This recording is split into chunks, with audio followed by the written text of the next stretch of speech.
Okay, guys, so this is a nutrition video. We're going to be talking about nutrition from my perspective and how I see it. And this might be a little bit different than what you're expecting, but I think it's extremely helpful and going to be extremely helpful for you. So there is not a ton of nutrition content where I'm talking about what to eat, the foods that you need to be eating in this course as a whole. And there's a very intentional reason behind that. What I have found is that most people know pretty well what's healthy and what isn't. If I gave you a quiz right now of like all of different types of foods and I just said, is this healthy? Is this not healthy? Everyone here would get at least a 90% on it. If I said, asparagus or Doritos, we all know that. Unless I got into really specific nitty-gritty things like, should we be eating gluten? What about nightshades? Can you heat olive oil? Or very specific ingredients that might be controversial. Things that science hasn't even made up its mind yet on, that I, as a nutritionist, having read scientific papers, might have formed my opinion on, but the general consumer might just not really know. Those types of things we might get a little bit more, fuzzy on, but for the broad scope of it, most of us know the difference. We know what's healthy and we know what isn't. Now, below this video, you will find a list of foods to focus on. Those foods mostly come from the paleo way of thinking about human body when we were in development physiologically. We were cavemen for a very long time. We lived off the land. We were hunter-gatherers and foragers. So we ate mostly very clean animal protein. We ate the vegetables that we could find, and we ate the fruits that we could find. So there's not a ton of dairy in this. There isn't a ton of grains in this, but we live in a modern society where we are exposed to every food imaginable 24 hours a day. From extremely refined sugar that comes in a glass that we drink, that impacts our brain and our blood sugar like nothing else, nothing we were ever meant to be exposed to meat that's being grown in a lab, to, vegan meat that has no animal protein. I mean, the amount of stuff that we are exposed to that is available nowadays is astounding. And I think that it's really important for us to be able to manage our minds around that. When we say we're going to have a salad and our brain's like, I want French fries, what do? We have to be able to manage those things. It is not realistic for me to point at this list of foods that you'll find below and just say, just eat that. Because we are eating out at restaurants. We are going on vacation. We are going to friends' houses. We are going into situations where we have no idea what food is going to be available. And we need to be able to manage our minds around that. That's why there's not a ton of nutrition in this. What I've found from working in a clinical nutrition setting where I'm telling you what to eat, I just don't think that it's super helpful. I think that you probably have a pretty good idea of what's healthy. What you're really struggling with is sticking with that and not eating the cupcake, even though it's been sitting there in your office kitchen and every single other person in your office is eating a cupcake. What do you do now? That's what I think is really important. However, we are going to dive into some more specifics of this. Also, nutrition is extremely dependent on the individual. We all have individual mitochondria, metabolisms, we have individual biologies, we have individual guts that have been shaped and formed throughout our life and can not break down certain things very well, or can break down things great. Maybe you can eat beans and maybe you can't. So there's so much individuality to this as well, which is why I don't give broad strokes nutrition advice. I think what's really important and what we're going to talk about in this video is you figuring out what works for your body. And that is not as simple as me telling you to follow this list of foods below. Okay? So traditional nutrition therapy is literally what I mentioned. Here's the list of foods. This is what's healthy. This was what's not. Go ahead and follow this list. And if you can't, sorry, there's something wrong with you. I have no other tools to offer you in terms of like managing your mind and figuring out how to get your brain on board with this list of foods.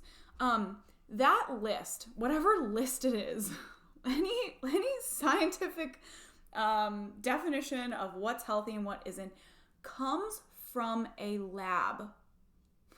This looks at these nutrients super broken down in a scientific setting. We are looking at the human body in a lab under a microscope. There are no other variables when we look at what is nutrient dense and what isn't. We aren't looking at seasonality and the change of nutrients in a certain food from season to season. We aren't also looking at the human's body's ability to break down and absorb and utilize those nutrients depending on the season.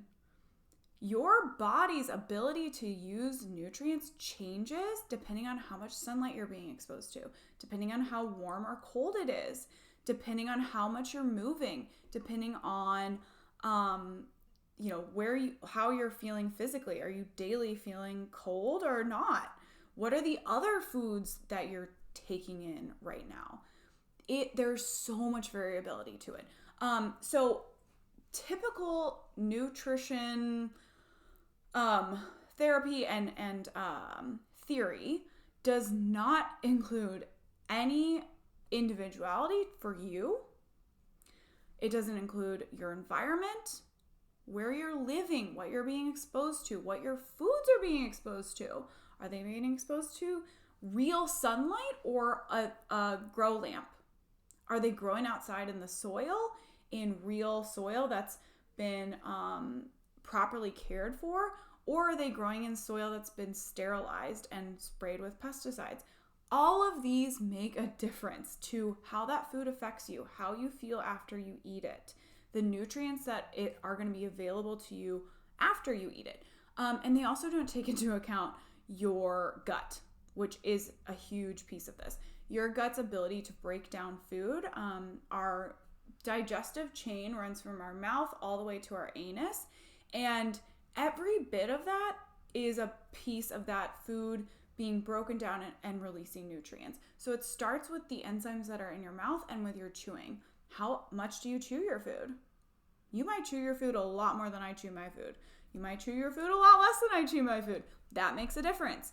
Is your body able to produce every enzyme that is needed in order to begin the breakdown cycle of that food?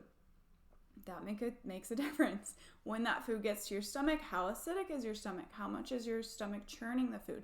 That is a part of digestion and a part of how much those nutrients are going to break down and become available for you. And then we get into our gut, which can get really impacted and I don't want to say messed up, but very impacted by your environment. How much chemicals, like man-made chemicals, are you being exposed to either through your food or just through your environment? The inhale that you're touching, how many times have you taken antibiotics in your lifetime? How efficient is your gut? Do you have parasites? Do you have the proper balance of gut bacteria, or are you really imbalanced? All of those are really important factors to how you break down that food. Now, all of this said, we don't have to get to the bottom of every single one of those things. My point for even bringing any of this up is not to confuse you or not to make you feel like you have something that you need to fix. You don't. The point for bringing this up is that there's an immense individuality to this, and the most important thing for you to do when it comes to nutrition is to know and understand how you feel when you eat something. It is not for you to go get tests done on all of these things that I just mentioned and really like micromanage where your food's coming from. Again, we live in a modern society. This is about figuring out how to manage your mind when you're exposed to the cupcake. And the second piece of this is really to figure out how you feel when you eat certain things. So I'm going to tell you a story. This is going to really go into the level of disconnect that we have between our brain and our body in modern society when it comes to eating. So as a nutritionist, for many, many years, I made these nutrient-dense smoothies every day for myself. I would take banana and kale and blueberries and XYZ, add it into a blender, blend it up, and I would drink it. This is the best way for me to get all of these they're kind of already digested because that blender did the chewing for me, nutrients into my body, and then I'll easily be able to absorb them. This is so healthy, all the things. Now, the disconnect came from the fact that I got really sick every single night. And for years, I did not pay any attention to it. I completely ignored it. I got ill, physically ill. I wasn't throwing up, but my stomach would bloat out an insane amount to where I couldn't fit in regular pants. And I was basically up all night, like with stomach cramps and aches, and it was not fun. But I was like also not even paying attention to it. I was so ignorant of what was going on in my body. I never looked at what I was eating. Maybe I needed to change something because clearly it was really impacting my digestion. I was getting sick. I never paid any attention to it for years. And it kind of, this whole thing also carries over onto the other side. So I could also overeat a greasy hamburger and French fries to the point where I was ill, having diarrhea, sitting on the toilet, and completely ignore that as well. I could just completely disconnect from my body and not pay any attention to how whatever I just ate made me feel physically. It was like I was a head that could eat and taste something really delicious, like French fries and hamburgers. And then I was a body that I was completely not going to experience whatever pain I just inflicted on myself via the food that I ate, including the healthy stuff and the not healthy stuff. So for years, I was completely tapped out of what was going on in my body. I wasn't overweight. I wasn't struggling with my weight in any way, but I was not paying attention at all to how food made me feel and how it affected me. And when I finally started to tap in, I'll just kind of like wrap up the smoothie story. I realized that I was having a really tough time digesting bananas. I cut out apples and bananas for a couple of years. The evening bloat like completely, for the most part, resolved itself. I actually don't drink smoothies anymore. For a multitude of reasons, and I'll go into that. But even though technically that smoothie was technically in a lab, nutrient dense, it did not work for me. It didn't make me feel good. It didn't give me the energy I was looking for, although I was not paying attention to it at all. I couldn't have told you one way or the other. And overall, it was really negatively impacting my health. That nutrient-dense thing that's so great was negatively impacting my health. And for years had a negative impact on my health. That the damage that those bananas that my body couldn't digest at that time had an impact on my gut health that lasted for a long time. I can eat them now, actually, and I can eat apples now, but I couldn't for a long time without getting sick. So I want you, the reason I tell this story is because I want you to understand and feel physically how foods affect your body. When you eat something, more important than if it's on that list below, or if somebody told you this is the most nutrient-dense food on the planet, more important than any of that is how it makes you feel. That's your body telling you if this food is working for you or not. Your body already knows. That's why I don't give a lot of nutrition advice, because your body knows. We just have to tap in. That's what's really important, is tapping in and asking, hey body, I know everybody else says kale is great. Does it work for me? It didn't work for me. It did not work for me. I don't eat kale. It makes me feel terrible. I can't digest it. I don't really like the taste. So this is not a one size fits all. All foods in general this is specific to you and your body. So, here are what I want you to think about when you are eating. I want you to discover for yourself how this food makes you feel. After I eat this, do I feel energized? Like, do I feel clear-headed or do I feel foggy? Do I have a headache? Or do I feel like, really creative? Like, what does this do for my head and my brain? I want to think about that. And then I want to tap in below the neck. And I want to, again, think about, does this make me feel light and energized? Can I get up after I eat a meal of this food and finish my workday, play with my kids, hold on my laundry?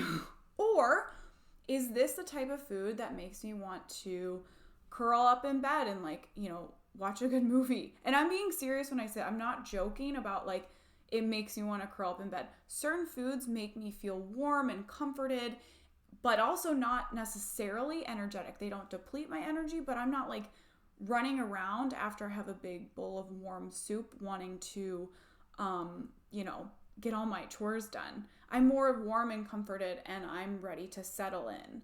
That doesn't mean it makes me feel bad. I'm not laying on the couch in misery, can't move, but those are two completely different things for you to discover what works for you. Does the food make you feel heavy and bloated? Sometimes I say greasy because I almost can feel a layer of grease on my face that will come after I eat something. And then greasy also, I'll just feel kind of oily in my body, sludgy, slow, sticky, kind of just I'm not moving around quickly. It's a physical feeling as well as a tangible on my skin feeling. Smooth and silky. That would be kind of that big bowl of, and when I say this to you or here, I'm talking about a very specific type of soup. I'm not talking about a minestrone where there's a lot of chunks and chewing going on. I'm talking about a bowl of maybe a tomato bisque, which is completely there's no chewing really being done. That would make me feel smooth and silky and warm and comforted. Something like minestrone where I'm chewing a lot. There's a lot of very fibrous components to that. That's going to make me feel actually a little bit bloated. It's not as comforting. It's a little bit more uncomfortable than the smooth, silky soup. Those are completely different for me. Might be the opposite for you. The tomato bisque might feel really heavy and greasy for you, and the minestrone might feel awesome. So again, technically, side note, if I'm as a nutritionist saying, the minestrone is technically healthier. It's got all these vegetables and all this fiber. I don't really want to eat minestrone. It doesn't make me feel that good. I don't really eat it. I prefer the cream-based tomato bisque. I'm not kidding. So again, this is for you to figure out for yourself. What foods make you feel warm and comforted? So I love a meal of ground beef with white rice. I don't eat brown rice anymore. I don't like it. It doesn't make me feel good. It sits too hard in my stomach. It's too difficult for me to digest. It will linger with me. I will go from feeling like a little bit bloated and tired to like just kind of uncomfortable and like wishing that was gone. It's too much for me. It might be great for you. But like evening meal of ground beef with white rice and maybe like something like a sweet potato is gonna feel really good for me. It might feel terrible for you, but that will leave me kind of like warm and comforted. I'm ready to like settle in for the evening, but I don't feel so heavy that I can't get like laundry done or some like regular evening chores done. I still feel good. Again, this is for you to figure out for yourself what foods specifically feel good in your body. And then you can get into really specific things like something that it might feel like tumbling rocks in a dryer. Or like anything that tumbles, I guess.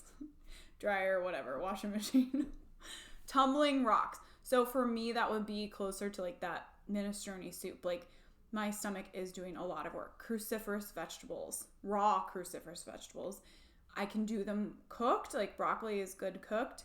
But raw cabbage is not working for me. That would kind of feel like something like tumbling in a dryer. That's just like too much work for my stomach. It's uncomfortable. I don't like it. Sometimes some foods might make you feel like sweaty, like you start sweating, you're overheated. I used to get like burning on my thighs, like burning, actual burning. It felt like they were on fire. Packed styrofoam. I can't eat salads past like a 50%, and I can only eat them specific days, specific times of the year. I used to eat salads year round, didn't matter. I'm eating a salad. It's healthy. I'm a nutritionist. They don't make me feel good. They don't leave me feeling light and energized. In fact, my stomach usually feels garbly. It feels like packed styrofoam. Feels like I just shoved like a bunch of really airy kind of stuff down there that now my stomach has to like work really hard to break down. Salads are like a hot day. I'm kind of thirsty already.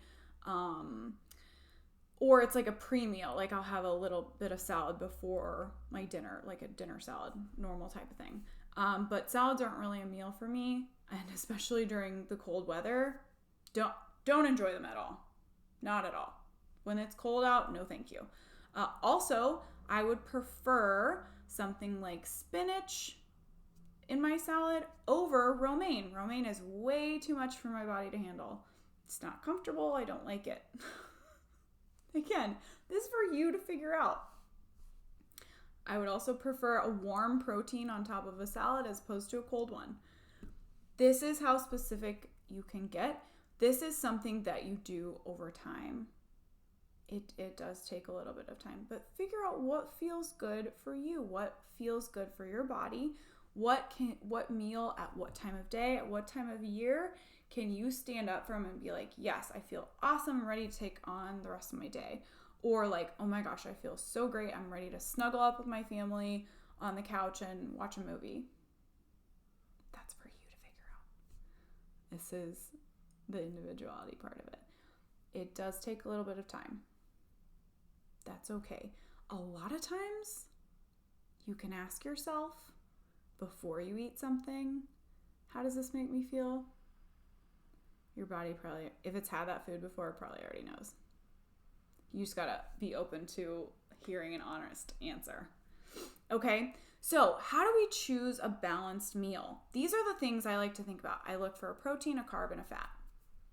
It will vary depending on my hunger level, what satiety level I want to be at after the meal, how I want to feel after the meal, the season. Is it cold outside? Is it warm outside? Am I cold? Am I warm? What have I already eaten today? Did I already eat something warm and I already feel really warm, and maybe I don't need something as warm as I would if I hadn't have eaten that bowl of soup earlier? So these are all really important questions to ask. Am I eating at home or am I cooking out? I mean, that made no sense.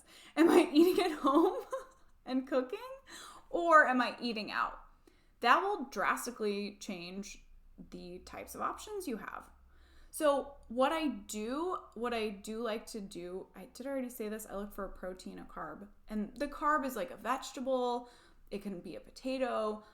Sometimes I'm adding in some bread. I like bread. It feels okay for me. I can't overdo it. I don't want to overdo it. But I like bread.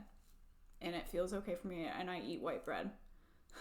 Against all nutritionists' advice.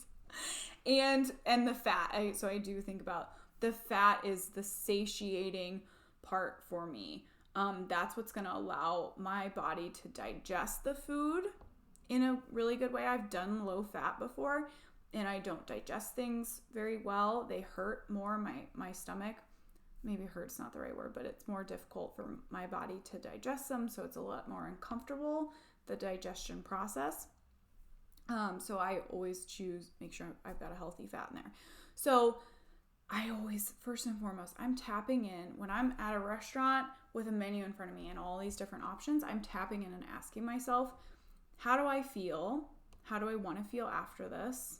Where do I want my satiety to be? What do I have other stuff to do today? Like, am I looking to be, on the couch after this meal, or do I have a full day of stuff that I need to get done? That's all really important for me. And those are the kinds of things that help me and my body decide what I'm going to be eating. So some things, like I just kind of wrote down some stuff. Braised short rib with mashed potatoes and a side salad. I was actually at dinner the other night. They have a fantastic braised short rib, which is something I would definitely order. But when I kind of tapped in, I was like, that's just way too heavy for the hunger level I'm at, for what I've eaten already today, for the satiety level I would like to be at after this. I was like, nope. Does not sound appealing. What did sound appealing was like a really light fish dish I didn't even want a potato. I love potatoes, I love mashed potatoes. Nope. I was like, nope, I could just totally just go for just a piece of fish, maybe a side salad. That would be fantastic. Again, completely up to you. Soup and salads, sometimes that sounds really good. Sometimes the salad is a no. It's just the soup and maybe a sandwich or something that's a little bit warmer and more grounding. Fish with rice and a vegetable. Maybe it's fish with pasta. Maybe it's salad with a protein. Like I said, I have specific lettuces that I prefer to eat that feel better for me, that digest better. I prefer warm protein on my salad as opposed to a cold. So those are all things for you to be tapping in and asking. It's not, oh, salad's healthy, and so that's what I'm choosing. My body's not there right now. And the thing is, your body always knows. You just got to ask it, and you got to be able to take yourself out of your brain and get into your body so that you can feel what's going on. You can really feel what's happening down there. Okay? So, this is my nutrition video and advice. Any specific questions about ingredients? Is this healthy or not? I am happy to answer those at any time. Anytime. Okay? Always feel free to ask those. Drop them in the community and ask me. I am always happy. Bring them to the coaching calls. Ask me what nutrition questions you have, specific nutrition questions. Always happy to answer that. I will always be very honest with you and tell you my true opinion. But I think in terms of general nutrition, this is the place to start. Start here, start with your body, start figuring out what's working for you and what isn't working, what your body likes, what it doesn't like, how you feel after you eat certain things, and really move on from there. Utilize the list below. If you are getting kind of confused about is this good? Is this not good? Look at that list below. Also ask generally, what do I know to be healthy or not?